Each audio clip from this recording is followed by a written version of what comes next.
अस्सलामुअलैकुम जी। आज हम चिकन फ्राई की रेसिपी लेके आए हैं। तो इसके लिए हमने 1 kg छोटे छोटे पीसेस में चिकन लिया है। हल्दी ऐड करके इसकी स्मेल दूर करने के लिए पानी को ड्रेन कर लेंगे और इसके अंदर दही ऐड करेंगे, turmeric, red chili powder, coriander powder and ज़ीरा पाउडर, काली मिर्च ऐड करेंगे और हस्ब ज़ायक़ा नमक,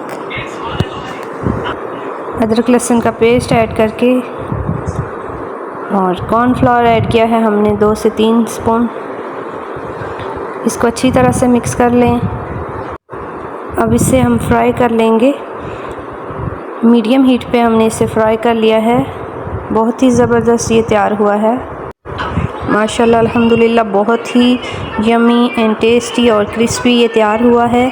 आप भी ज़रूर ट्राई करें। मुझे उम्मीद है आपका भी बहुत अच्छा ये फ्राई होगा। Thanks for watching. अल्लाह हाफिज़।